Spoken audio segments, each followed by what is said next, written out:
All right. See, Gus, just for you, I kept it nice and subtle for you. But all right, Thank you. ladies and gentlemen. Appreciate that. Hey, all right, Lemonheads.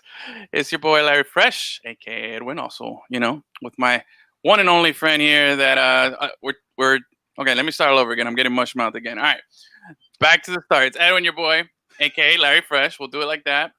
Joined as always by my co-host, producer Fungus, making his this way, making his 200th and first episode in a row. Yeah. You should be putting it like, God, man, I'm usually on Dude, the other side. You flip the screens on me, man. I'm never gonna let you start the show again. You are I'm doing terrible. a great job. I'm doing a great job. Anyway, this episode, Lemon City Live, the quarantine edition, episode 201, the second edition of our happy hour drink. Hopefully, everybody has their drinks in hand or nearby. So, boom, boom, Yes, boom. sir. Cheers, everybody. And as you can see, oh, there you go. Man, it's a little more hardcore than I am. Oh, man. So, Can't see it in the cup, so I gotta show you. Gotta show you the bottle. That's there you what's go. And as you see, that's our boy right there. Our guest this week on the Lemon City Live Happy Hour is the one and only Mike from the founder of the LYFE Brand, bro. What's up with that, huh? Big time guest here, so we're excited. Whoa. Someone, whoa, Edwin shaking my head. Oh, come on, man. Dang. There's a love, all right? Anyways, now we got the pleasantries out the way, Gus. Let them know what's up. All right. As always, Lemon City Live is brought to you by Magic City Highlight. Magic City's 2020 season started May 1st and will run through the end of November. For now, the court will stay closed to the public, but you'll be able to watch all the games in real time on YouTube on the Highlight channel. So if you need a sports fix, we highly recommend that you check it out. The Highlight channel also has a ton of other original content to help you understand the game and get you more familiar with the players in the league, like our co-host on Tuesday nights, Tenor Davis. Tonight, he doesn't do the happy hour shows because he's playing Highlight. Gotta work. If you want to see him, go to youtube.com/highlight channel, spelled JAIALAI channel. It's free to subscribe, and you'll never miss a moment of the action. That's what's up. Yeah. Well, Yeah. thank you, Gus, for bringing us in there. And a big thank you to Magic City Casino, as always. And a big thank you to our guest today, man, Mike. He's joining us. Cheers, And guys. we're gonna, Thanks for having me. yeah, man, it's gonna be fun, man. We're gonna, it's like the Friday vibe is always much more laid back, like you're doing right there, having a drink, chilling. Much more conversation, even though our whole show is always conversational. But we'll sprinkle in a little sports, sprinkle in a little fashion, maybe sprinkle in some other stories. I love fashion. Edwin's a fashioneer guy. Oh man, I'm excited, bro. I'm actually wearing one of my nice shoes that I got on my rack right now. So, Well, what you got on, bro? What you got? well, I'm actually, man. It was funny because I was looking this up. I have a pair of Adidas James Harden Volume 2s. They're like low cut and burgundy ones. Yeah, my burgundy ones. They're probably one of my favorite pairs of shoes that I have based on comfort, and I think the styling is super clean on it. There's this nice leather, but I was like, man, I wonder if they got like some other colorways that are nice. Bro, I looked online. Every other colorway is awful. Like I've never been so disappointed. I've never had a shoe that I liked so much that I wanted to get another one and just been so like turned off by the rest of them, man. Like that's what you get for buying James Harden shoes, bro. That guy, the guy's boring. Oh, I would have thought, that his stuff would be a little different, man. Hey, but seriously, those Adidas nowadays are so comfortable, man. There's Chris Santiago there. Yeah. It's our boy. Mike, what are you drinking, Mike? What are you drinking? Come on, bro. I got a little gift from one of my best friends from Better Days. He gave me this bullet. Oh, nice. And signed. I wasn't gonna open it, but the quarantine made me open this. That happens, bro. It happens. This is where I'm at. Quarantine. It's been a rough couple of months, bro. It's a small bottle, but I've been drinking straight up. All right, I'm drinking rum and coke here, Flor de Caña, in honor of my Nicaraguan brethren over there. Oh, that's what's up, man. Yeah. I'm gonna go get the guaro in a little bit for my people. I'll do a shot of guaro with you. I got some of that. Let me hide that because it's gonna end up bad. It's gonna be a sloppy show, sloppier than it is. Sloppier than my opening already, Hey, Yami knows what's up. Cloud for Adidas, all right. My official, all right, of quarantine. There you go. Socks and sandals all day. I have to admit, I came around to that recently. Like socks and sandals? In the last year.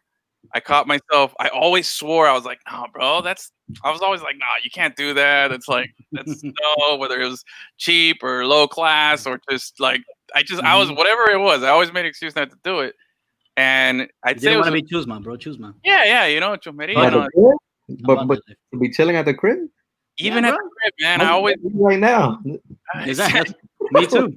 Me too. Me too. At the Well, crib. but with socks right now, you both got socks on too. Oh, I got Oh, you socks. know it. It's See, cold. I always wore my sandals regardless of what, barefoot. Like it was just a thing, always barefoot. I never did the socks and sandals thing. And then probably within the last year, I went to go walk the dogs and I was feeling mad lazy. And I just had the socks on and I was like, I just put them on quick. I was like, man, nobody will see me. And I go out there and I'm out there and I'm just thinking, yo, I've been missing out. This is like, Man. it's like hard to remember. See? This is pretty nice, man. You gotta listen to me, bro. You gotta listen to me more often, man. Nah, if I go outside, I put on the shoes. I don't do the walking the dog with Yeah, bro. No. You never know. You never know. Another dog attacks you. You might have to run. That's You true. gotta pick up your dog and go. I mean, you see some of the shit I wear when I walk the dog, man. So, Mike, what hat you get on there? Is that one of yours? No, this is actually, I don't know if you guys know AJ Applegate. I've heard of AJ Applegate. She's a porn star. Oh, yeah, You guys might have heard of her. Might have heard of her, yeah. Go ahead and Google Familiar it. with your work. Go ahead and Google it. I do her merch. So, Oh yeah? Yeah, this is her hat. I do her merch. So wait, is the flamingo part of her merch or is that a pin? no, the flamingo is a pin from Better Days. Mm. Right. I know you're big on pins, bro. Yeah, when did man. that start? Pins are dope, man. When did that start? When you start getting into pins, collecting pins? This whole backwards camera has been like tripped I know. out. Yeah. Welcome to my world. Like, where is it? Pins are just dope because you can add them to different things like backpacks, hats, jean jackets. It's that little extra touch, man. I like pins. I like pins a lot. When you start getting into that though? I wouldn't say like there's like a certain time. I think when pins probably just became more of a thing to do, like different designs. You know, when people started doing different designs on pins. I don't know what time that was, what year that was, but you know, obviously if the designs are cool and you add them to your hat, your jean jackets, your backpacks and stuff like that. Yeah, they're great for promo and stuff like that. So. Yeah, no, they're definitely awesome for that stuff too. But a little add-on, you know, to a hat or whatever, you know, your brand on there or somebody else's brand, you know, show them some love. So. Man, I like that. I like that. You gotta get some little lemons, bro. You gotta make some. We should get You get lemons on there. You throw them out. Throw them into the crowd. What are these lemons? Has a QR code in the back? Hey man, you gotta keep it moving. Yeah. So talk to us about LYFE Brand, man. So how did that all get started? What's the journey been like for you, man? First of all, for me, as like I've been a fan of the brand, obviously. I've seen it around, familiar. I own a few shirts, you know, like you can see. I got my Flamingo one. I got my Miami Wade County one that I'm a big fan of. How long have you been doing this? How long has LYFE Brand been like in full operation? This year in September is gonna be 7 years. So we're in June right now. Are we in June? Almost June. Yeah, almost 7 years. So I mean, the beginning of it's not something that I'm like, yo, I'm into fashion and this is what I want to do. I'm actually more into social media marketing. When Instagram, like I was never like a Facebook guy. I was never like a MySpace guy. Yeah. I kind of like stayed away from social media at the beginning.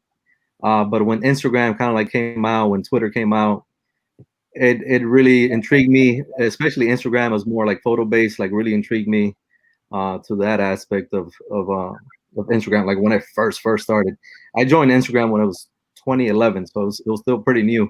That's when like it told you what person on Instagram you were. Like you were like the 30,000th person to join Instagram. So I was around, I was around there. So imagine, you know, those numbers. I don't know where they're at now, but yeah, I still have like a screenshot where it says like you're like the 33,000 person on Instagram.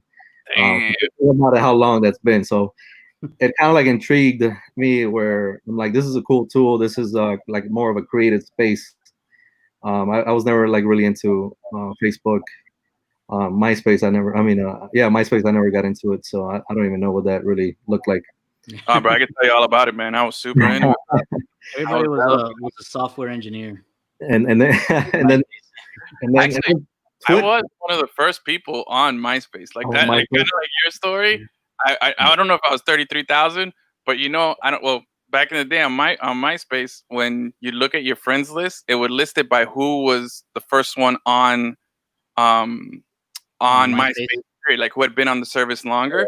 And I was always everybody's first person. Always, because I got introduced to that, like, man, 2002 or 3, I think was when, like, right at the start. Yeah.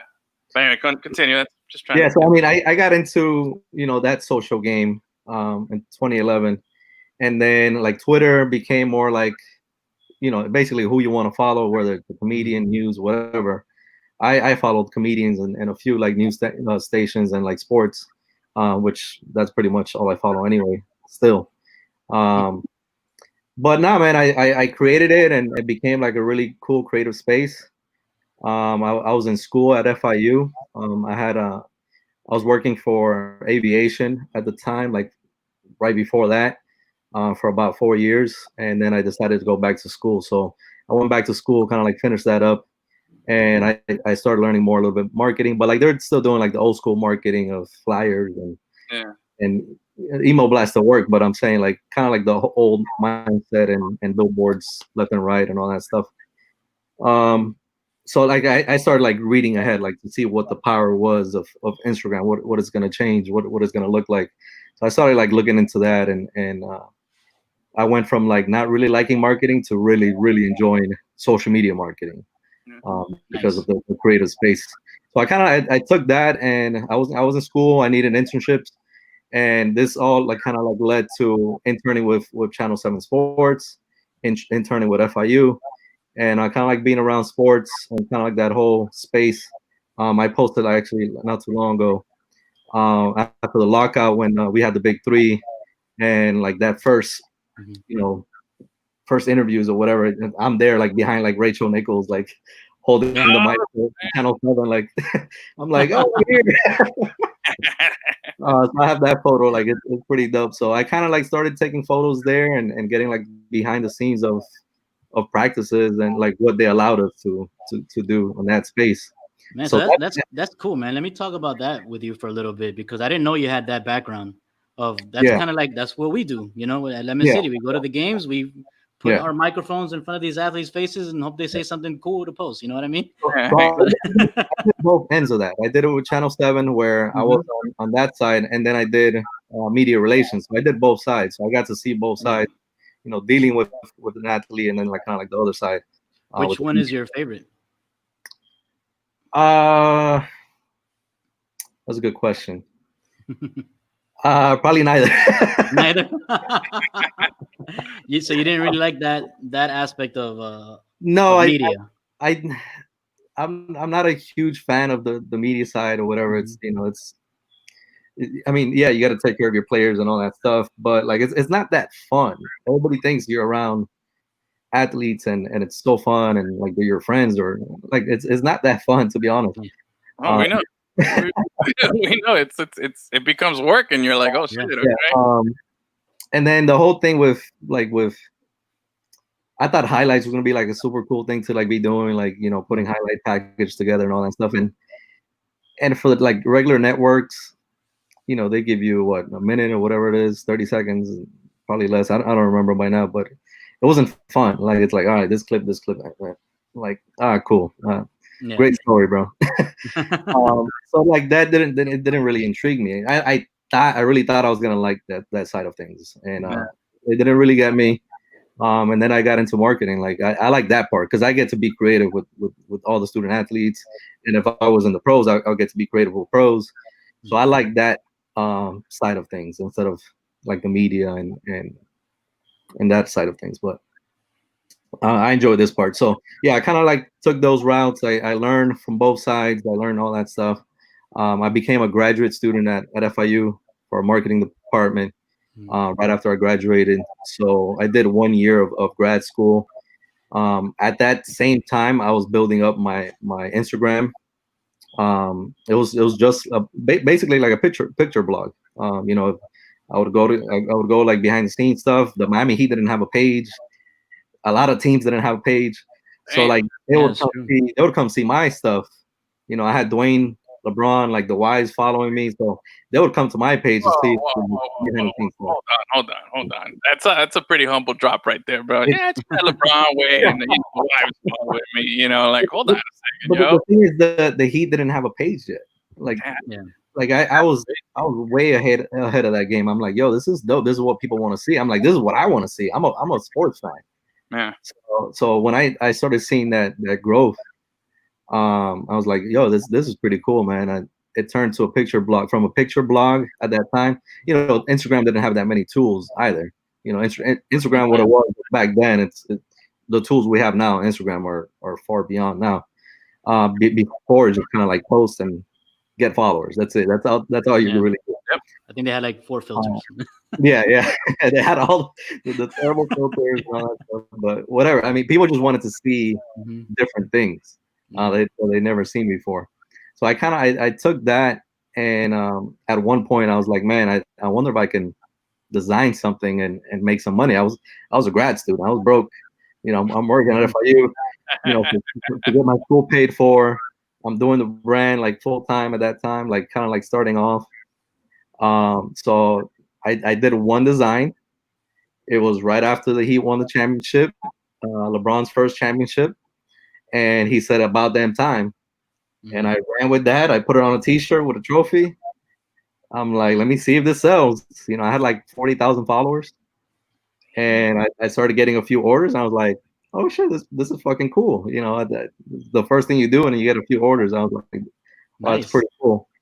And then I got a phone call from the NBA, like, hey, you need to take off that shirt because I had the NBA trophy on it. So I was like, what? Yeah, so that's the hot exclusive item, then, huh? Yo, I was like, I can't believe somebody from the NBA like spotted me. Like, come on, first shirt.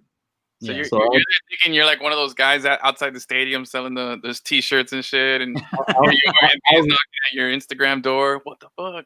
I was the virtual version of that. Yeah. Just doing it from home. But yeah, I mean that kicked it off to like, I'm like, yo, at least it'll sell. I just got to do things that are legal.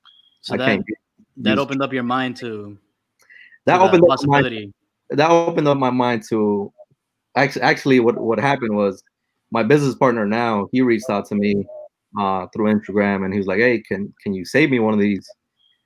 And I kind of like check who it was, you know, and just checking his page, and I see a lot of like photos from like Dwyane's photography and stuff like that. And I'm like, oh, this guy takes a lot of photos of Dwyane, and ended up being Dwyane's photographer. So I'm like, yeah, man. Bob, right? I'm like, yeah, Bob. So I'm like, yeah, I got you. I'll save you one. So you know, I send him his shirt, and you know, we get to talk and all that stuff, and I'm like, yo, can I design something for Dwyane? And he's like, I'll give it to him. If he wears it, it's on him. I can't tell the dude what to wear. And I was like, don't worry about it. It's on me to do something dope for him to want to wear. So we ended up doing a design, and Dwyane loved it, dude. Dwyane really loved it. He wanted different color versions of it. So I'm like, let's go. So I kind of like I started building that relationship with Bob before we became partners. So at the end of that year, like Dwyane already had started wearing a few of my shirts, but like it was still like very like small, like this is cool, but it's you know, like 20 shirts, 30 shirts, you know, cool. Yeah. I again, like I turned that into like, I had a meeting with Bob. I had a meeting with Alta Images, Alex Tamargo, and I'm like, yo, I want to like create an actual brand. I don't want to like do this as like a little hobby, but I was like, I need some help, and I want to go all in. So we turned that into LYFE, because it was called Insta Heat before.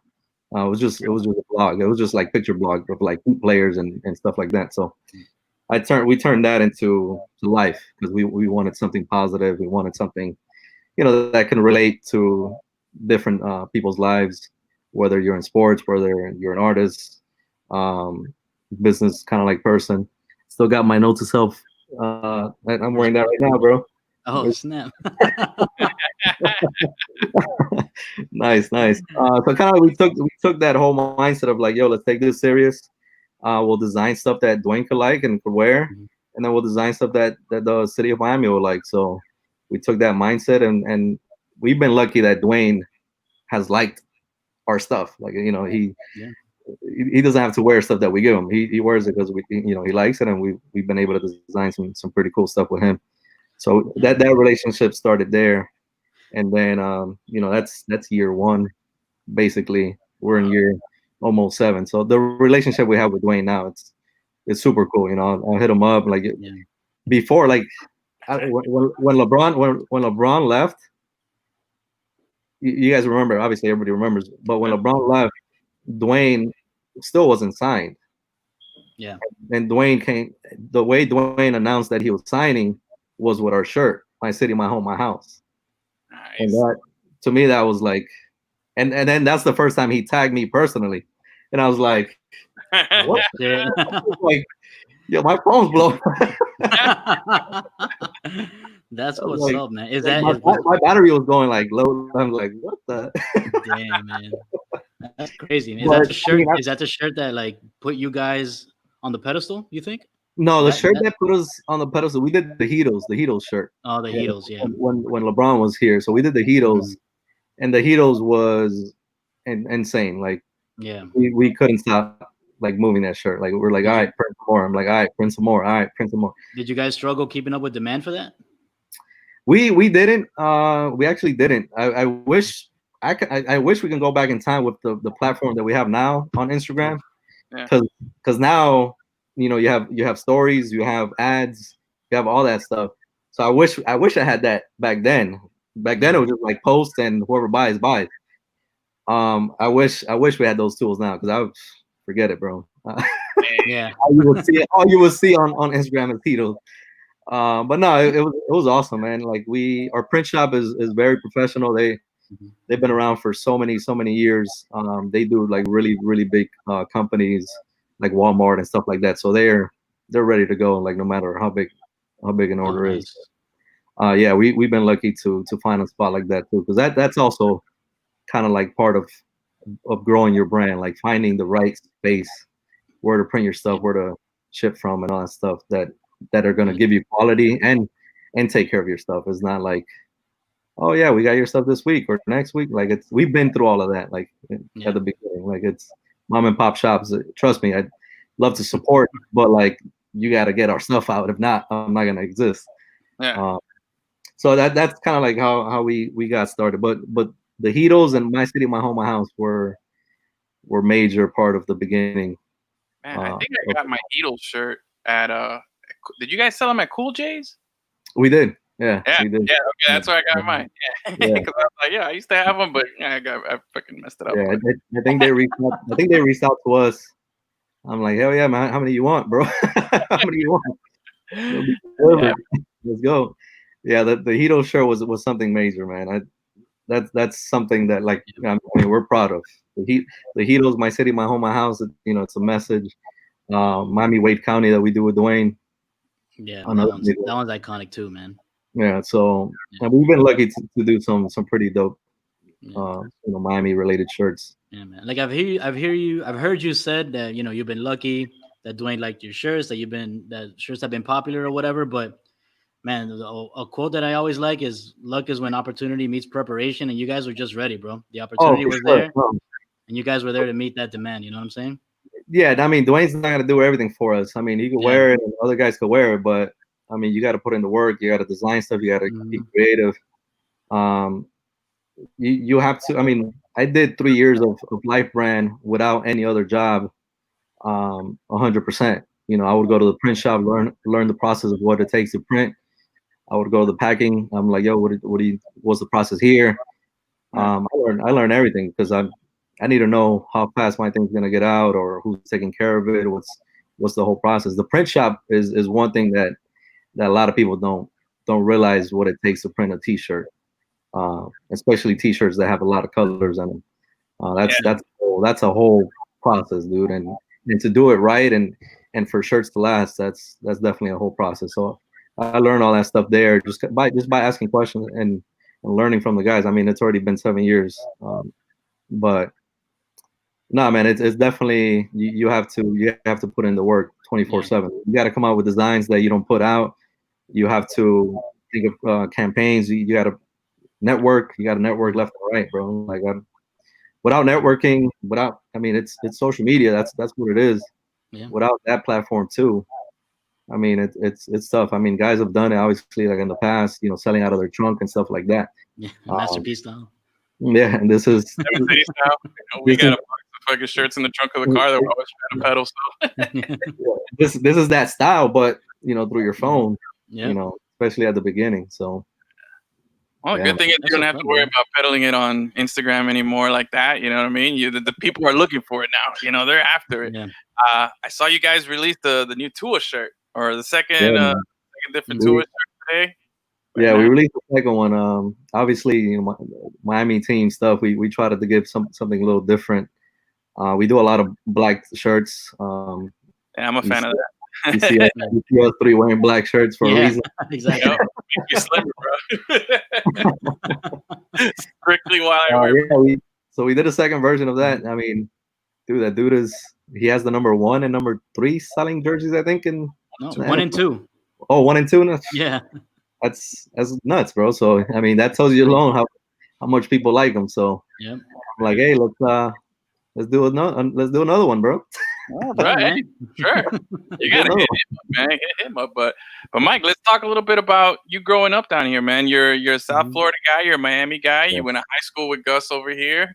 Gus bringing in all his high school friends on the show all the time. MJ. Bro, it's a night thing, bro. It's a night thing. I'm not even gonna pretend to have Braddock High School pride over here. I don't even.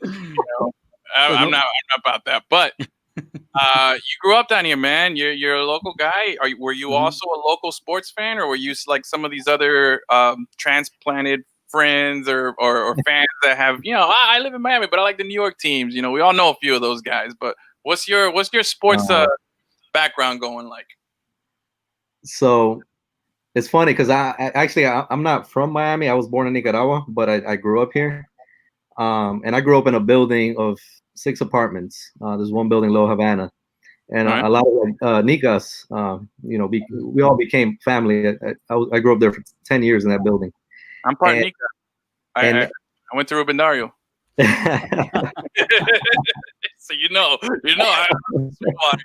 I'm part of it, man.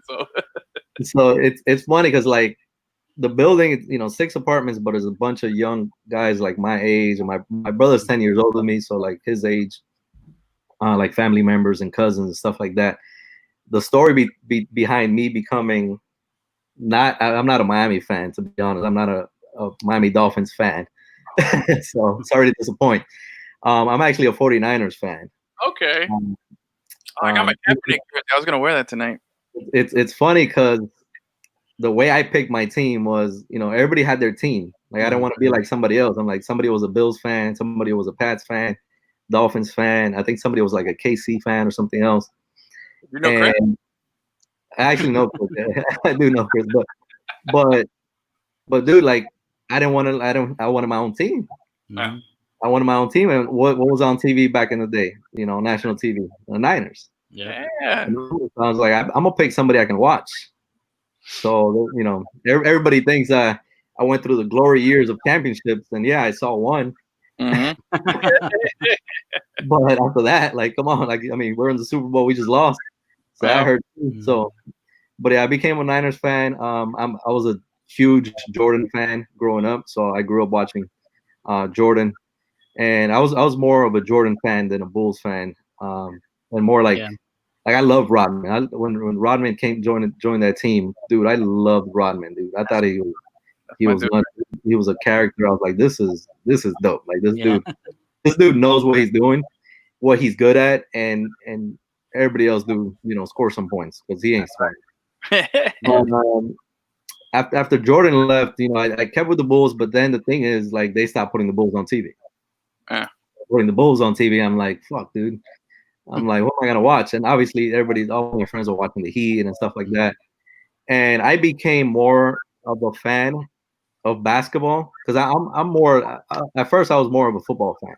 Yeah. So I became more of a basketball fan when LeBron, Dwyane, Carmelo, Chris Bosh came into the league. Okay, so like 2003.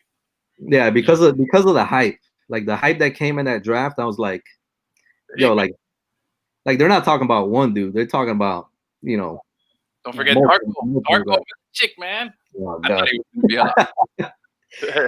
So like then I started following like just those guys to see how they do. Like I watched a lot of Carmelo, I watched a lot of LeBron. Yeah. Obviously, I started watching Dwyane, but I fell in love with Dwyane's game because it reminded me of Jordan, like the young. Take it to the rim, that whole style of basketball. So I started watching the Heat because of Dwyane, and then I became a Heat fan because of Dwyane. So that's how I became a Heat fan. Now I'm a Heat fan, no matter where Dwyane went and all that stuff. Lifer, what? Heat lifer. Yeah. So now I'm just a Heat fan. Before I would like, if Dwyane goes somewhere, I'm gonna support him and stuff like that. But once he went to Cleveland, I'm like, you gotta get out of there. You gotta get out of Cleveland, bro. Like, what is that? It's not a good look. No. I'm like, nah, bro. Everybody has their emo time, It's okay. Their emo stage. Yeah, exactly. And then baseball, I'm actually not a baseball fan, so I don't follow baseball like that. It's all right. Yeah. I'm not huge. I wasn't huge on baseball either. Like I follow it. I'm a Marlins fan and whatever, but it's not my favorite. Yeah, I'm not a fan. I'll go hang out, have a beer and some stuff. I'd rather go to hockey games though. Hockey games are dope. Yes. Florida, yes. Those games are dope. I went to a few the last couple of years. I've been going to those. You worked with the Panthers, no? We did a collab with them. So what was that like? Oh man, the president of the Florida Panthers, bro, Matthew Caldwell. Dude, that is like one of your boys. I'm like, this is the president.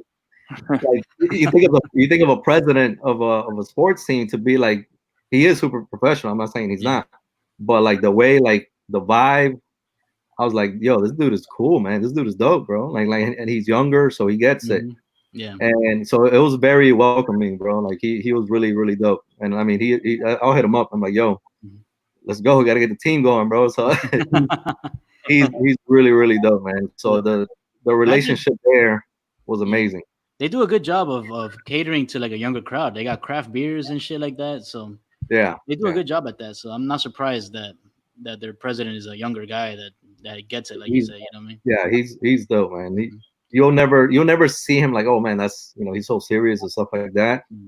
Maybe he is on the business side of things when it comes to other things. I'm sure he is, but dude, as a like somebody you talk to it was dope, man. So that relationship was, I mean, I still have a great relationship with him. So that was really cool.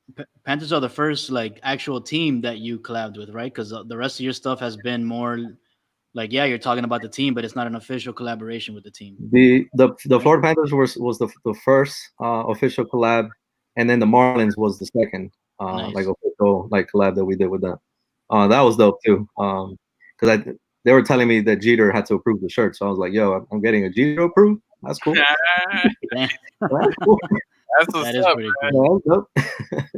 How did you get that? Like, how do you? They reached out to us. They saw. I think they saw I mean, some of their people are like huge LYFE Brand fans, and I know some of them. So I think they kind of like talked us up in the office, and then they saw the collab that we did with the Florida Panthers. Yeah. And they saw that we were like real deal, legit, like supporting the hometown and getting behind like the whole fashion down here. So they reached out to us, and we had a couple meetings with them to see what direction they wanted to go into, and they give us the direction. We come up with an idea, and it's not that hard, bro. The Marlins are doing some stuff, man. I know. I'm a little Marlin defender on social media and stuff. I used to be. I'm not gonna lie, man. I'll be straight up. I was a Marlin hater, man. I was a lifelong Marlin fan. I got turned off for a while there, where I just, I was bashing them. I was mad at everything.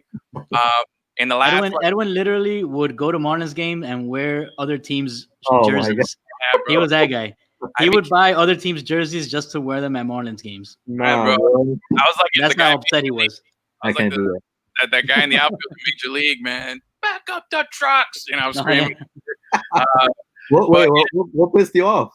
Bro, I was mad at Bro. I thought everything Loria did after 2012 when, he got the stadium, and bro, we weren't even done with our first season at the stadium, and he got rid of everybody. And then his excuse when he signed everybody, he said, "Oh, I'm giving them all backloaded contracts because I'm investing in the future and I'm trying to save money now and capital so we can sign players." Like, he gave us this whole spiel, and everybody bought it, myself included. I was like, all right, we bought the ugly hats. I never liked that branding that they did. I thought it was nasty, but I thought, all right, well, it gave us a better team.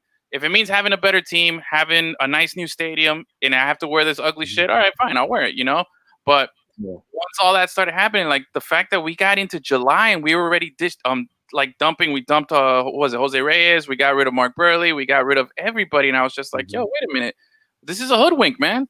This is a cash grab. We just got hosed, and then after that, the next few years, it was just depression after depression, and it's like, holy shit, here it's happening again. But at least the other times that it happened, it was after a World Series. We had won something. Nobody won anything here. This time it was the owner who won. He got a big giant ATM out in Little Havana that's giving him money, in the stadium, and all of us are left out, just wondering what the hell just happened. So obviously, when the new regime came in, I was skeptical at first, but I always told myself, you know what, Jeter, like you said, bro, Jeter's checking this out. I look at Jeter the same way. I'm like, yo, Jeter's a winner. I can't fathom in what world Jeter goes into baseball ownership to do a cash grab. I don't think he's doing this for the money. This guy's legacy is bigger than anybody else. So to me, I feel like he's really committed now. Obviously they overpaid for the team, and they had to get rid of some people. So right off the bat, I was a little like, when they got rid of Stanton, I was like, all right, I understand it. When they got rid of Yelich, I was like, oh, come on, man. Like, that's the kind of guy you want to keep. So I had some questions about some stuff, but I've been seeing it, man. I've been seeing that, like, the last couple of years, they've been doing the right moves. They've been doing the collab with you. They're reaching out to the community. They have the little 3 outs in the 5th inning. They do the little 305 cafecito time. They're really trying to connect with everybody. And, I think they're doing a great job connecting with the community, which is a big difference. Yeah, I remember when they did the murals. That was really cool, man. The murals all around Miami and in the different municipalities. Yes, Ed, when we see your drink. I'm waiting for tears, asshole, bro. I'm just waiting for you, bro. Hold up. I got a refill. There you go. Bam, all right. Ding, ding, ding down there. You gotta say cheers, bro. Cheers. I'm waiting for my man down here, bro. I got you, bro. Cheers. Well, the murals were dope, man. Bro. For it's sure. Gonna hurt.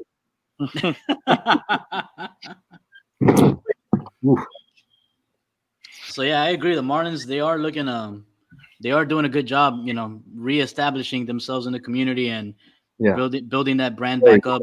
To it was destroyed for a little bit, but they're doing a good job bringing it back, man. Yeah, they got rid of that horrendous home run statue. They put it somewhere else. Outside now. It's outside. I was curious to see how I was gonna roll. Yeah. Hey, and shout out to the Panthers too. They worked with you and they did that collab. We've been fortunate enough for the last 3 seasons. Now this was our 3rd season, right, Gus? This was our 3rd season covering Panther games, man. They've been really cool with us, real open with us, and man, we've been fortunate. And again, we see the people. We probably know the same people that there, and we see it. They're trying. It's a little tougher to do it out in Sunrise and Broward than it is to do it in. You know what's funny? I don't know where you guys stay at, but dude, the drive. It's further, but the drive is so easy, dude. Yeah, right. Because you feel a little bit further, but it's easier parking. Yeah. It's a smooth drive than going to the arena, like the heat arena. So it's like I to me, I think it's more like mental. Like when you go north and south, you feel like you're going further than going like. That's true. For Gus, I know it's a huge trek, man. Every time we would do the games, Gus is like he's like renewing his passport to go up there and then go back down to his crib. That's how far he lives. You know, for me, it's far. And I think, Gus, if I'm not mistaken, I think from my house to the stadium is about the same distance from my house to your place, or maybe a little closer to your place. But I'm kind of like right. halfway point. And for me, I'm like, yo, that was a trek. Yo, it's like 45 minutes. For Gus, it's like, yeah, no big deal. I'm just still going, you know? Like that's a long drive for him. But again, ask Gus what his favorite team to cover is, and he's going to tell you it's the Panthers. It's the Panthers, all day, man. So much fun. I heard they treat the media amazing, don't they? Oh, bro. Yeah, they do. That spread. Great food, always, Yeah. That media box. I've heard they treat the media really, really well. Yeah, no, they've been real good to us, man. Yeah, man. Give us a lot of access. You know, we always go down to the locker rooms post game to interview the players and then interview the coach right after that. It's always they give us a lot of stuff. They have a bunch of stats everywhere. They have so much resources for media members. And they're accessible, you know. They give us, if we wanted to speak to a player in particular, they're always good to us. And everybody's just been nice, and even the other media members that cover the team as well. It's always a good time. So, but man, and going back to your story about the Niners, man, I grew up as a kid. I also liked the Niners a little bit. I was a Dolphins fan, but man, Jerry Rice, bro, like I was all about Jerry. When Deion got there, man, forget about it. Oh my God, the Deion years. Dude, I still do the high step every time I play flag football on Sunday with Gus, you know? Yeah, you guys still play flag football? We haven't played in like 3 years, bro. Oh, what are you talking about, Gus? You haven't played in a while.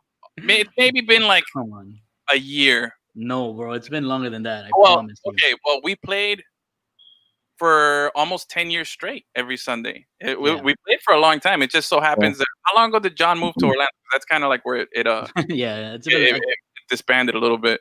Probably like 2 years. It's been like 2 years. Yeah, so it's been around there, but we used to play every time, and it was a lot of fun. But yeah, let's see. Hold on. There was some questions here. I think somebody had a question. Where'd it go?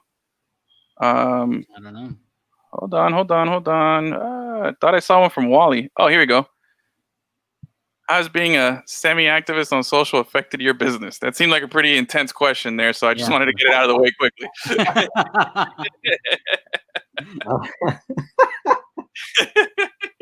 Not a question I was expecting on here. We do the hard stuff here, bro. You know, I'm a bit of a social activist myself, bro. You know, I don't have the platform that you have, but I don't really consider myself like an activist or anything. I don't feel like I have the following for it. Yeah. I'm just gonna say what I feel, bro, and I'm gonna stand behind what I think is right. Yeah. So I mean, if people want to listen, they could stay on my platform. If they don't want to listen, they can mute me or get off. Yeah. But it's that simple. It's not. Yeah. I don't think it affects my brand. I mean, maybe it does. The people that were following me and they left, maybe they don't want to buy anything. But trust me, I don't miss those people. There you go.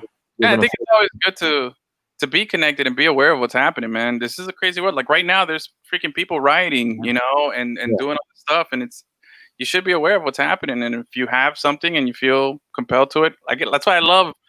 A couple weeks ago we were talking about The Last Dance and Jordan and the documentary and everything. And there's one thing that I always give props in the whole LeBron versus Jordan debate is that LeBron has always stood up for those kind of things. You know, even if he's standing up from a distance or anything like that. Yeah. You know, and maybe he's not as active as other people, but even the littlest bit, it's something, man. You know, and when it came to Jordan, Jordan's famous quote, man. What is it? Republicans buy sneakers too. I think that was what he said.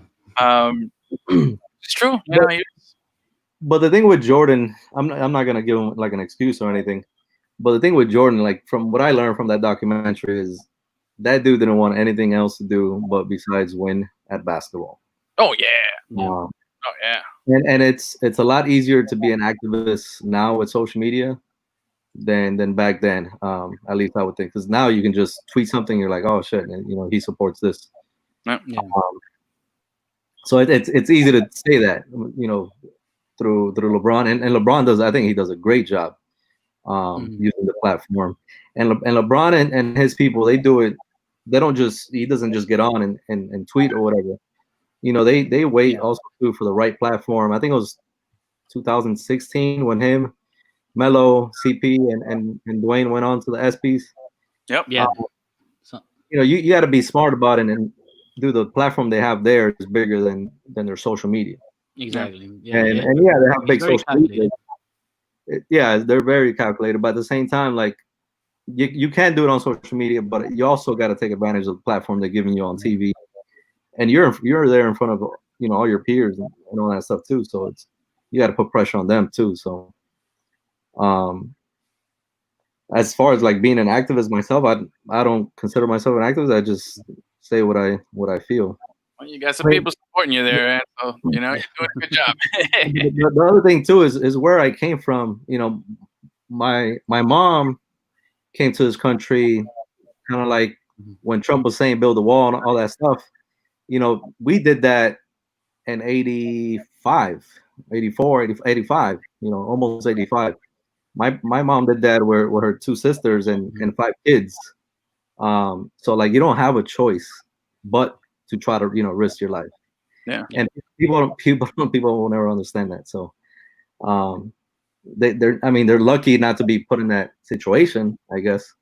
But I mean, my mom did it with 2 sisters, and my dad was already over here because he had to come over here quicker before they do something to him. So Yeah.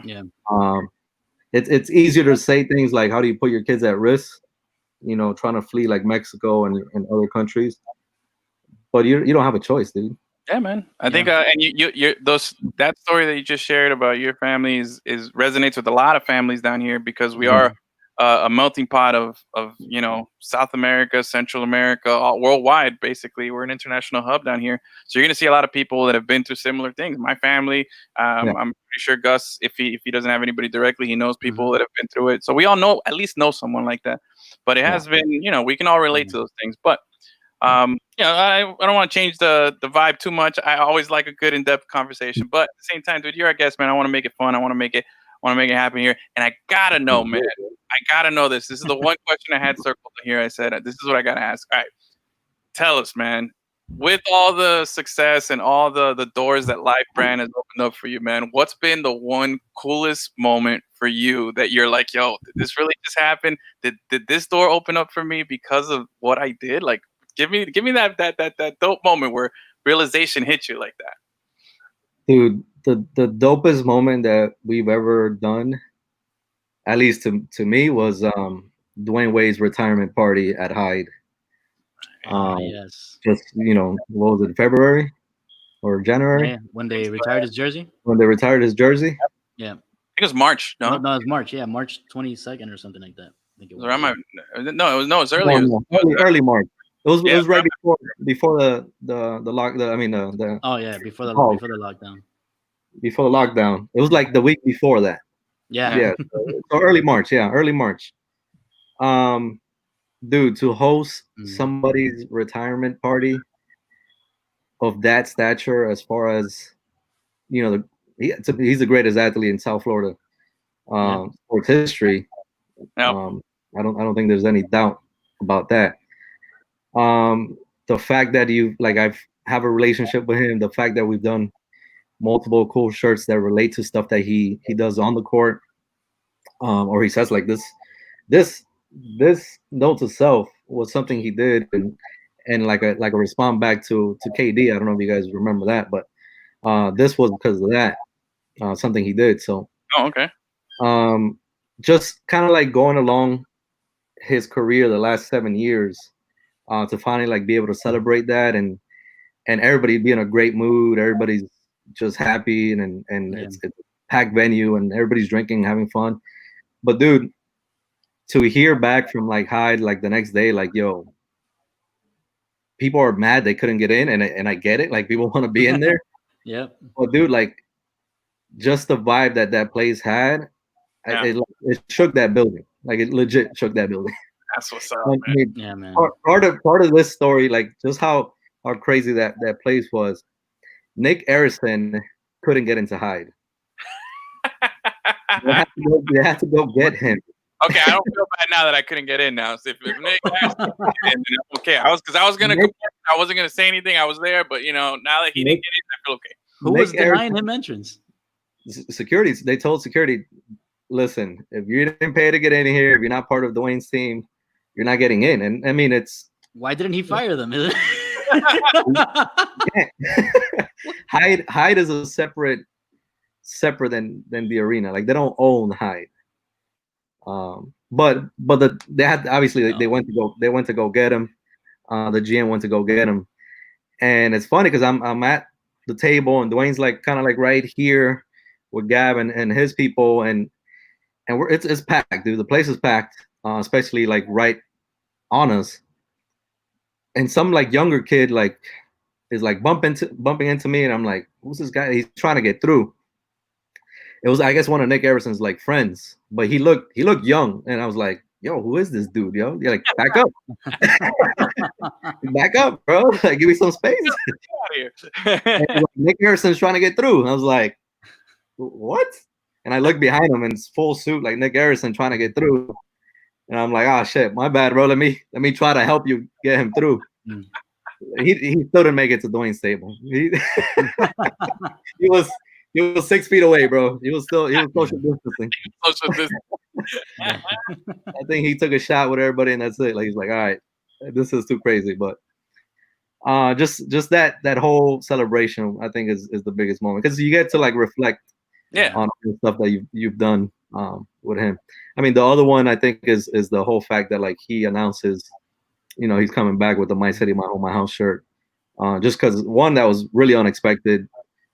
Even though we knew the design was coming, but it was really unexpected the way he did it, and like the way he announced on social and like the way he tagged me in the brand, all that stuff. I was like, okay, that's dope. Man, that's what's up, dude. And well deserved, bro. Well deserved. And it's funny because last week I'm sorry, on Tuesday, man, it's the quarantine, bro. Quarantine brain. I don't know what day it is.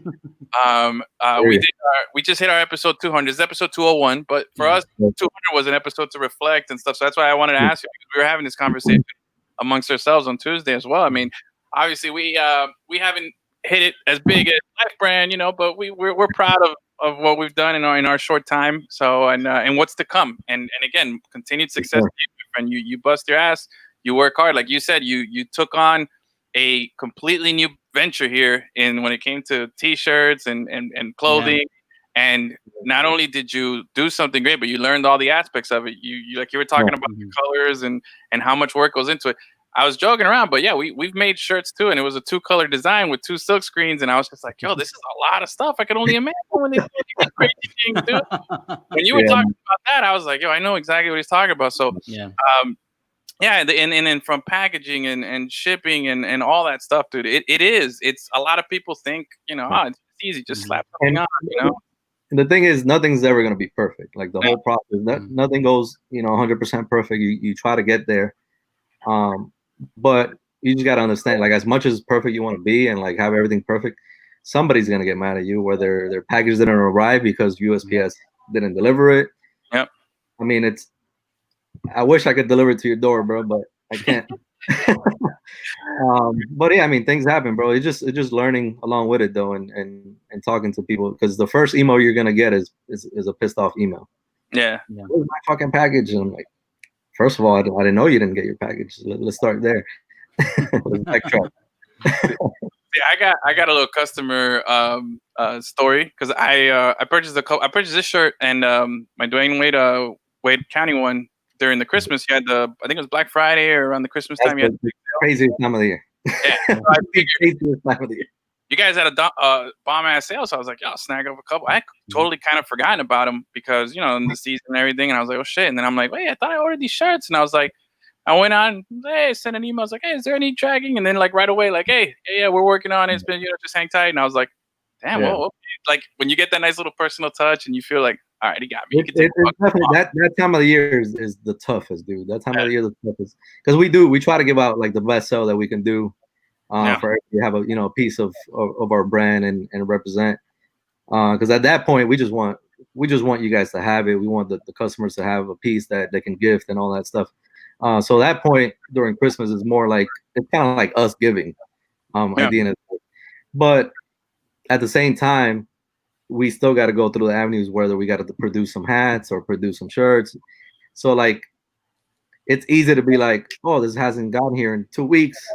Yeah. By the same time, people forget like weekends don't count. It's really like Oh yeah, Business days, of course. Don't worry, man. I'm not complaining. No, So- but it's for yourself to like, yo, listen, we gave this great promotion. I would love to get that like next day, but at the same time, I'm like, yo, like we couldn't give this promotion without waiting a little bit, like you know, to go through the process. And if they don't understand it, you know, F them, bro. I mean, I hope they understand it, but I mean, at some point, it is what it is, and we try to like make the best out of it. But then the other things happen, like USPS loses your package, and I could never know that until that's somebody out of your control, of course. It's out of my control. So you've Mike, been doing.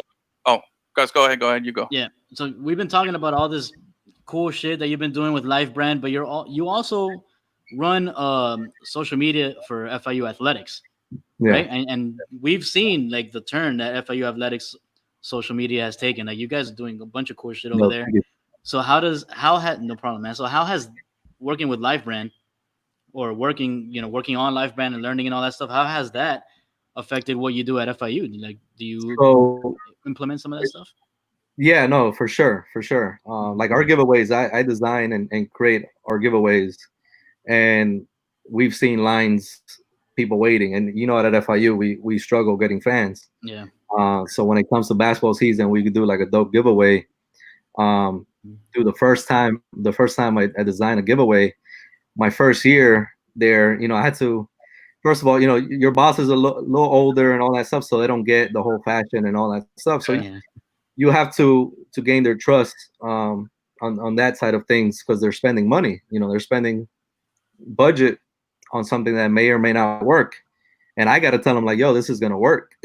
I can't come out with an idea. I'm like, yo, this might work, but you know, spend a couple $1,000s on a giveaway, it might work. So me, I'm like, yo, this is gonna work. Like, but. So I bring the whole LYFE Brand aspect of like how we do our photo shoots, photographers that I've met through LYFE Brand, the way we can promote our giveaways, and we do some like teasers and giveaways as well, depending on the timing that we get for the giveaway. But through the first time, I'll never forget it. Like we did a play on version for Kanye's shirt. What is it? I feel like Pablo. Yeah. Life of Pablo. Yeah, so we did I Feel Like Rory. Oh yeah. And I was like, yo, this is his merch was blowing up. Like Kanye's merch was crazy at that time. It's still crazy, but I'm like, yo, people are gonna love this. Like, you know, these are students. You know, you're talking about 18 to 22, 23, whatever. I'm like, they're gonna love this. And we just did like 200 of them. You know, my boss was like, all right, let's do a little bit. And I'll never forget the security guard. He's like, what's this line for? Dude, you know the game's at 7, doors open at 6. There's a line at 5, and I'm like, I guess they're for the shirts, bro. Like, I'm like, I didn't think they'll come at 5, but dude, that line, you know, was long, and the shirts went like this, and people that came late, you know, stayed without a shirt. But that's the whole process. Like, you got to reward people that are going to be there early and want something enough to stay and come to the game. And that's part of sports in general. Like, everybody does giveaways, everybody does something to get fans and seats, and our students don't pay to get in. So, you know, we can create something to bring them in. Watch you guys know our basketball teams has been a lot better and really fun to watch. Actually, I enjoy our basketball team. A few weeks ago, man, we were talking all about that, dude. He was awesome. I love Coach. So, you know, being able to work with Coach too, like all that stuff, like. And he's a younger guy too. He's just a couple of years older than us, so I'm sure he gets it. Yeah, he's my age. He's your age? You're a couple of years older than us, Edwin. But yeah, like, so I bring whatever I do with the brand as far as like what's worked. Think about it. I sell the shirt and people buy it. Yeah, I'm giving it away for free at FIU. Like, I'm like, yo, it has to work.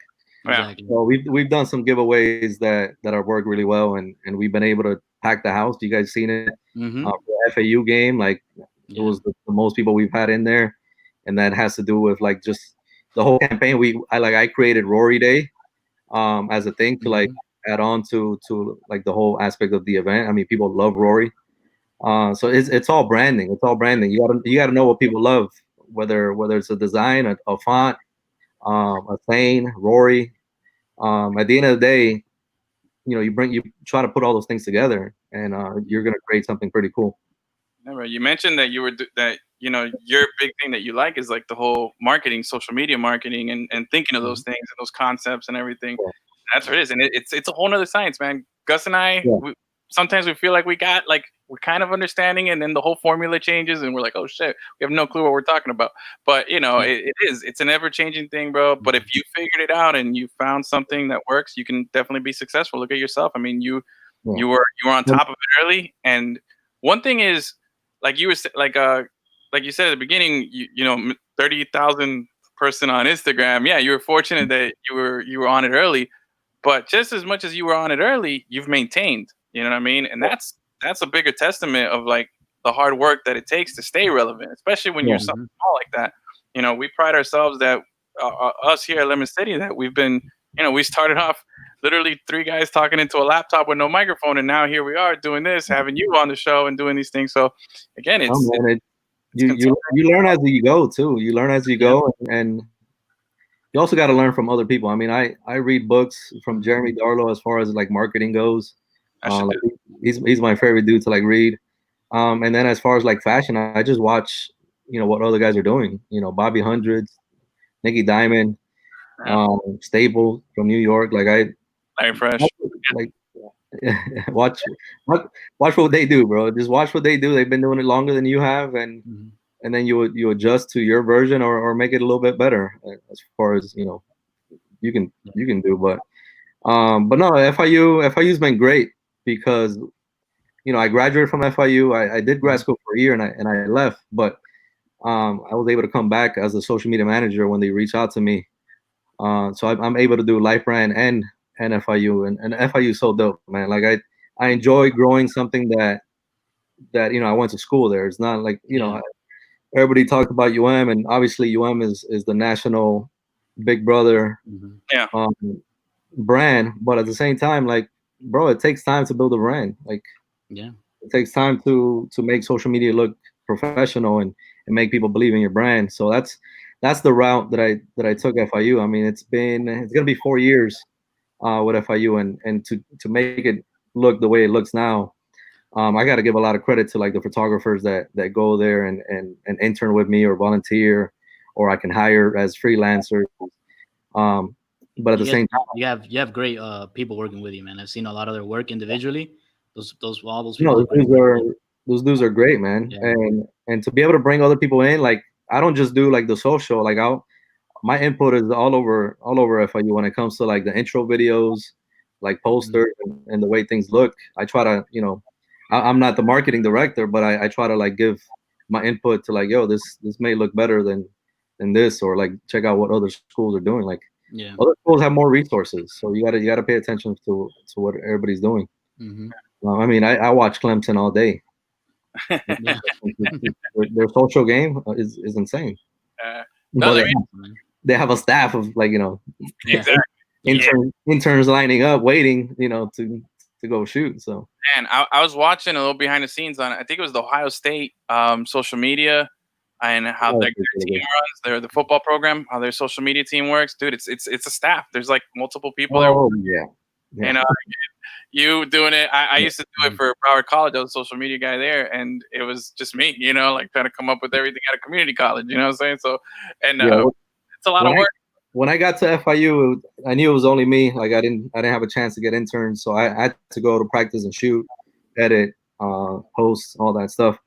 And then, as I get comfortable into like year 2, I'm like, all right, time to look for interns, time to look for some help.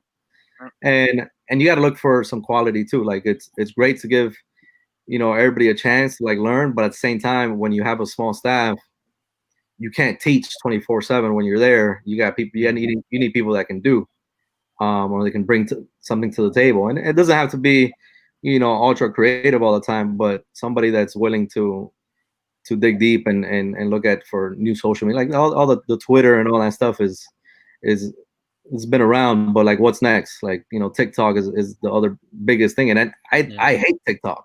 Yeah, But I've been avoiding it like the plague, man. I've been trying not to get into it. And I'll never get into it. I'll never get into it. But like, if it's gonna help the brand out a certain way, okay, guess what? I'll bring an intern that likes TikTok and it's gonna be better than me at TikTok. Yeah. But I'm gonna guide them to be like, all right, this is how we can use TikTok. Go ahead, go do it. Yeah. See, we at Lemon City, we hired an intern for TikTok. His name is Gus. He's been trying to figure that part out. Because I ain't messing with it, man. But actually, I wanted to ask you, Mike, when was the last time you wore a T-shirt that wasn't a T-shirt that you created or your LYFE Brand created? When was the last time you wore someone else's shirt?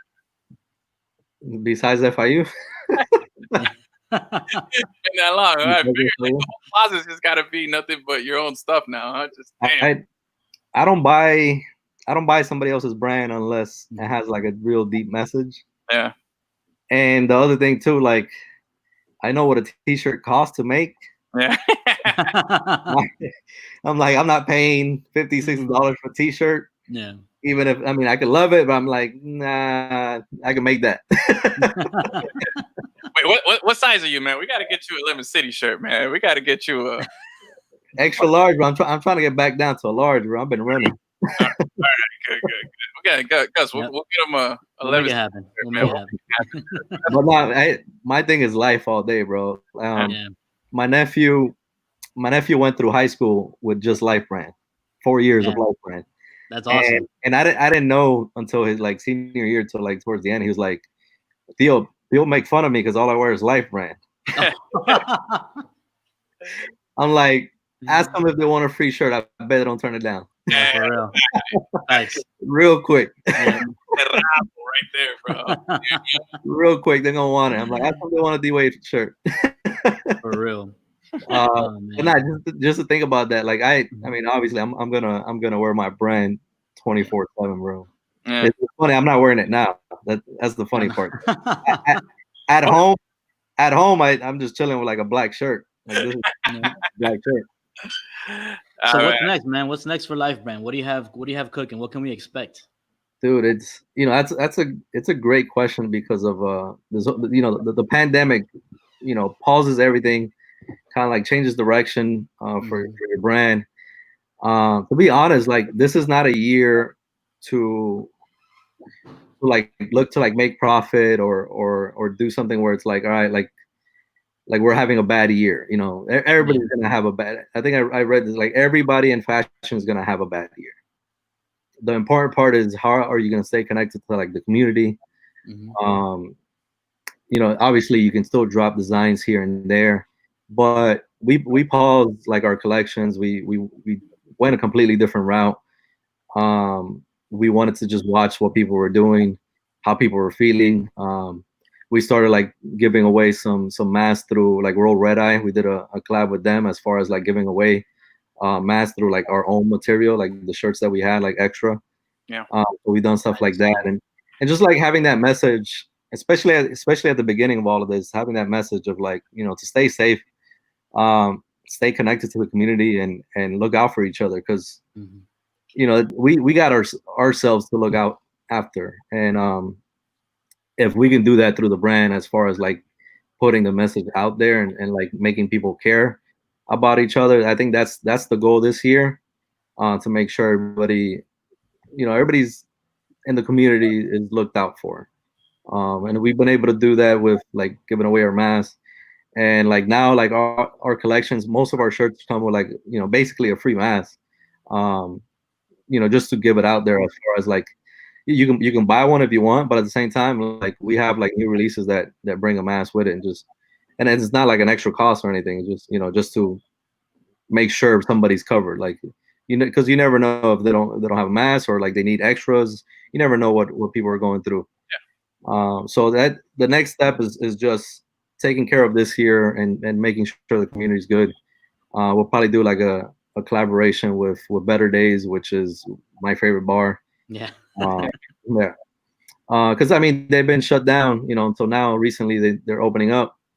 So like, to see, the bartenders that I've known, for many years now. Not have a job, not have something to come in. So I'm trying to find different ways to help out people that I connect to personally, that I could do it through the brand, and just kind of like stay in that direction. I mean, we'll do some fun stuff, like we did a Tiger King shirt just because everybody was on it. I wanted to ask you about that, about the Tiger King shirt. Did you have to like buy any sort of like rights to do that, or is that public domain? That picture? Is that picture? Probably not. No. Nice. Hey, baby. The guy's in jail, bro. What's he gonna do? That's true. The guy's in jail. He hired a hitman, bro. Like, frick that guy.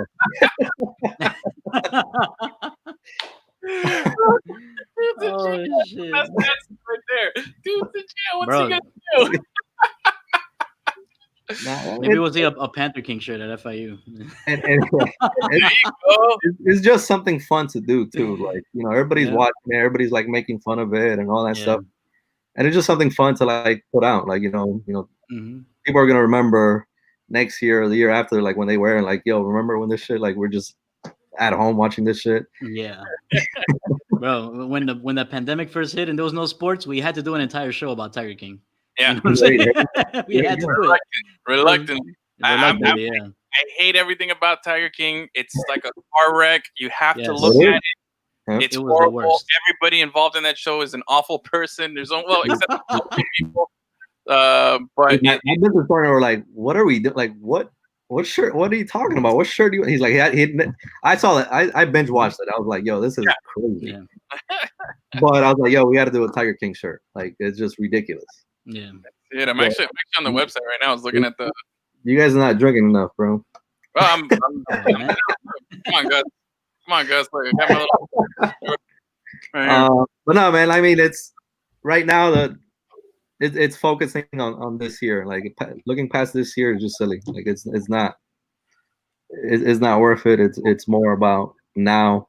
I mean, shit keeps. The thing is, things keep happening, bro. Like, yeah, everybody.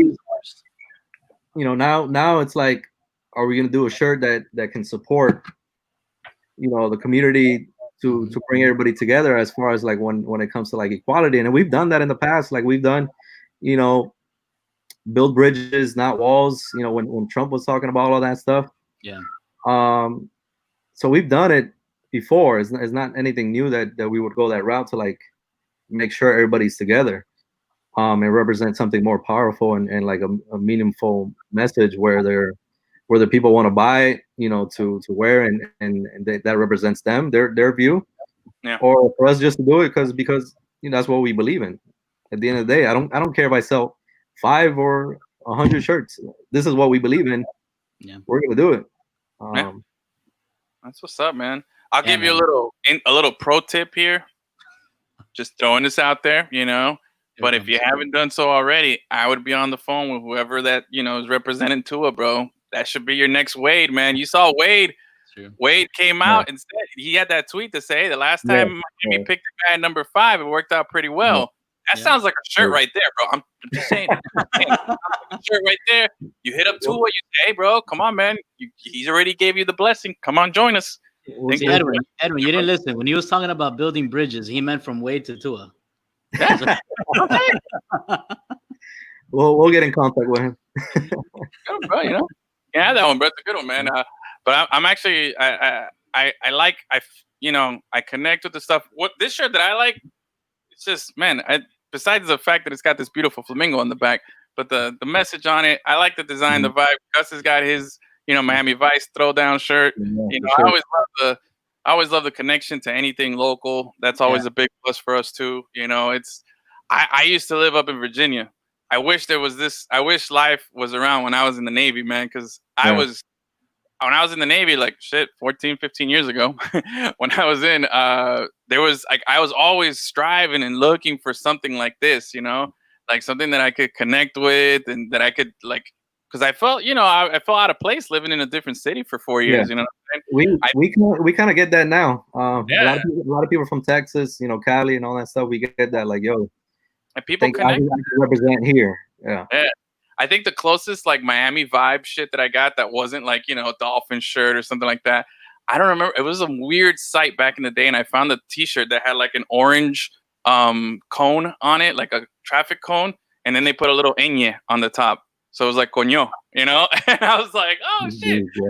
Like that to me, that was like as it was kind of like if I found life, you know what I'm saying? Like if I found something like that back in the day, but I used to rock that, and all the white boys are like, what the hell's what is that thing on top of the cone? And I'm like, bro, don't worry about it, man. You know, man. You know, it was you find something to connect with, man. It is, but no, it's a big connection, man, to the community. It's dude, whether it says Miami or it doesn't, like, you know. And the thing is, when people see each other like that, they know they're wearing life. It's kind of like, yo, what, like, oh, bro, I see you. Like kind of like one of those, I see you. Yeah. And dude, it's I've had stories like where some friends like hit me up and like, yo, like some random guy just want to take a picture with us because we're all wearing life and shit like that. Like it's so weird to hear, and like, you know, people come up to me and like, oh, your life, Mike's life, and all that stuff, and I'll never get used to that. It's really weird, but the fact that, you know, they know me and we don't post ourselves on the brand much, you know, we got our own personal pages and all that stuff, but to the fact that they know who we are. And want to like just say what's up or whatever, you know, have a drink or I'm usually at the bar at Better Days, so that's my kind of guy, bro. That's why you fit in. Just you know what? It's funny because there's been a couple of times where, you know, a friend will text me and they'll be like, "Oh, I saw somebody at the gym wearing a Lemon City shirt," and I'm like, "Oh shit, yeah, that's pretty cool." It's dope, man. It's dope. It's literally happened like just a couple of times, but it's great, you know, for us. Listen, it starts with a couple of times, and then you walk into an arena and it's like, oh shit, life, and then little by little. I gotta imagine though, like you're saying, like you don't get used to the people asking you about it, but I'm pretty sure you're not used to like, how often do people say, oh wait, like, you know, Wade? Oh, bro, hook me up. Like, how much does the hookup question come around? Like, do you get that a lot? Not Really? like the whole way. They hook. It's more like a free shirt. It's not like a Wade thing. Like, yo, can you hook me with a shirt? Like, I don't even know you.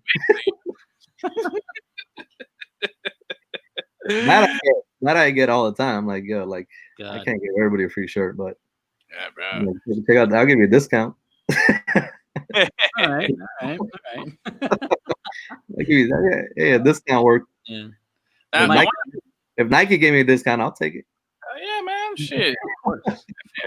I mean, as far as with the Heat though, like right now, I mean, obviously Wade's no longer on the team. You know, he's long gone. But do you have like a connection like that with any of the current Heat players? Like, is there anybody that's like a big life supporter that? Bam wears our stuff. So I'll send him like packages here and there. Things the thing is, he's not from Miami, so I try not to send him too many things that are like just like Miami. Yeah. So, but I'll send him some stuff.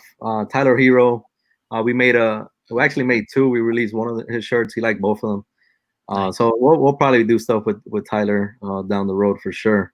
And Tyler's like very like into fashion, like streetwear kind of like fashion. So man, got some bad haircuts. But the young guys are dope, man. The young guys are dope. You know. What about the OG? Do you work with? Have you had any opportunity to work with Udonis at all? With UD, we did a shirt for UD. I don't remember what year, but he did an appearance at the store, and we did like a homegrown shirt for him. So we've done that with him. But UD's amazing, dude. Like, I think he did like some of his own merch last year. So like we try not to like step on anybody's toes. Yeah. But UD, we'll do anything for UD. UD's our boy. UD's our boy. That's actually that Wade party, that UD was probably one of my favorite parts of the night, dude. Yeah. Because he's still on the team, and you don't know. The thing is, nobody's allowed to go into hide when they're actively on the roster.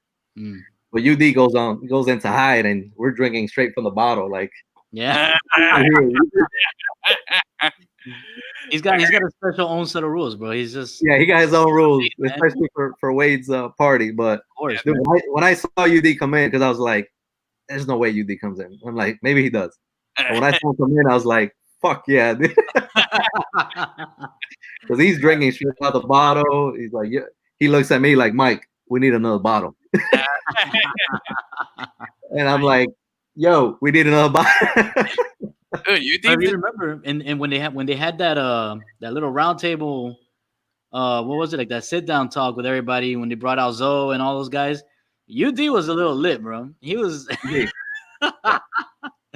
So UD's at the point he can do whatever he wants. Bro. Oh, for sure, man. Do whatever he wants. He's got like such a like this god status in the city. Like if you're a real Miami person and you were born and raised down here, or you spent a long time of your life down here, you know that he's ingrained with everything. You know, Gus and I with Lemon City, we've been fortunate to cover a few Heat things. Honestly, we probably could, if given the opportunity, could cover the Heat with more frequency. The problem is, honestly, we just don't have enough people to do it, and we don't want to do it half-assed. Like if we're gonna do a season, we need to have people that we can dedicate at least half the season to and stuff like that. And logistically, we haven't been able to do that with everything that we have going on. But we have been fortunate to do some Heat events and things like that. I would love to do more. But yeah, we did the Dwyane Wade fashion show Night at the Runway. I think it was last year, the year before. And that was the first time I got to be up close with UD, and I got to see him there. He was with the rest of the guys and everything. And I didn't really, shoot the shit with him or anything like that, but just seeing him and everything, like for me as a big Heat guy and a big Miami guy, I have the shirt that says Miami made, or is it Miami made, Miami born, Miami raised, Miami made, or something like that. The OG 40 shirt, I got that. Like, that's my dude, bro. Hey, it's everybody talking about. UD's incredible, man. That's one dude it's so weird because obviously you love UD, so you respect him so much. So the events that like I've been around where UD was there, you don't try to go up to a dude like that, like yo, kind of like like very fanboyish and stuff. But once he started like noticing like, yo, we're with Dwyane, we're Dwyane's guys and stuff like that. Bro, UD's always been 1,000% like, Mike, yo, what you need? Like if we're at an event or we're at the bar together, and he's like, Mike, what you need? And like for somebody just like I don't need anything, but like for somebody like just look out like whoever's around him, it's dope, man. And dude, I got invited to a fantasy football league with him, and we had the draft at his house. Bro, I was like, this is so dope, dude. This is so dope. That's cool. I was like, this is fucking dope.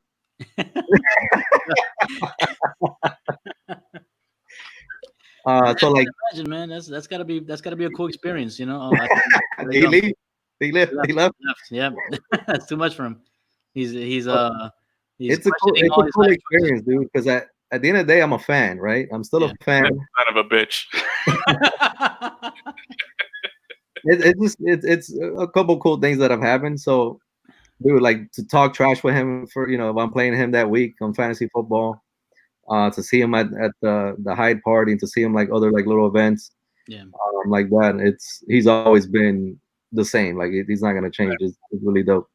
Man, dude, playing in UD's fantasy football league, bro. God damn, that's legit as fuck right there, bro. That's probably the coolest shit you said all night, man. I'm not gonna lie. I'll tell you, man. What's it called? Oh, I was gonna mention one thing. The everything you described about UD, him being the local guy and that connection, I was trying to think if there's been another athlete that has that connection with the city that is been kind of like that in any other team locally. And the closest guy I could think of, but he wasn't here his whole career, and he wasn't here as long as obviously as UD. But I think Mike Lowell, being a guy who's he's an FIU guy, he was born here, he lived down here. He has the Hispanic ties to the community, and he had success down here. Won a championship with us, and people like a lot. If you're a local guy and you say Mike Lowell, people know. Like people know Mike Lowell. People know Mike Lowell. They know him like the way we know UD. Like he's a local guy who made it big, but UD is just he's on another level though. Like he's Miami. Like what's to go to UF and still say you're a Canes fan, like that's Miami, bro. Yeah, he wears Canes gear like all the time. that's That's how you know that's UD, bro. Like he went to UF and be like, nah, I'm a Kings fan. Yep. Yeah, I think the only time I hear him rep UF is when he's talking about Mike Miller, because they Mike played. Miller or basketball. Nah, that's about Basketball. That's about it. That was a business decision for him. it. I'm pretty sure he said that before. Yeah. Worked out really well for the guy, man. Yeah, Yeah, man. It's been Mike, dope. man. I can't complain. We appreciate you having you on, man, joining us and sharing your story with us. And yeah, man, for sure. Anytime you want to come on, bro, friend of the show, you're always invited. If you want to plug whatever projects you're working on. Man. Plug away right now, man. Floor is all yours, dude. Our apologies for not doing it sooner,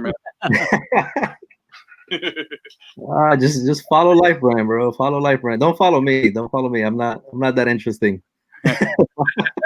Follow the brand. Follow the brand. You'll get some cool stuff on there. We do a lot of discounts. We try to keep the community together. But dude, I'm just glad. Thanks for the platform and thanks for having me, dude. This is really cool. Yeah, man. What I want to check it out.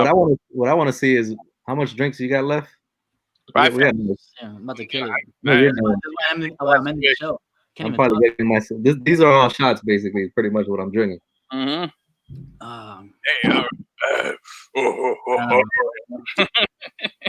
You know, I need thanks for having me, man. Dude, hey, man, thanks for making me feel like shit. And it's always nice. I'm just playing, man. I give you a hard time, bro. It's just my. Hey, you want to hear some stories? But stick around. After we go off live here, I want to pick your brain about some stuff. But yeah, you can continue to make me feel bad. But no, seriously, hey, I want to thank all the people who are watching. Rachel, Lemon City for life. That's right. That's what's going on right there. Appreciate it. Anybody who's watching, thank you guys so much for commenting, participating in the conversation. We always appreciate it. Thank you for making episode 201 just as great as all the episodes that we've ever done. We love it. And remember to follow, like, subscribe, share. If you don't like it, tell people why you don't like it. I don't care. Share with like our boy Darwin says, share with your friends, share with your enemies. Doesn't matter. Share with anybody. Get it out there. And thank you guys. We'll be back on Tuesday with a brand new episode. We'll let you know how it goes and who's going to be on. It's a little surprise. We haven't figured it out yet, but we'll have it out there. But other than that, thank you so much for watching. Thank you guys. Thank you. Gus, you're the best. Mike, thank you so much. And Mike, you're on. Don't leave just yet. But everybody else, good night.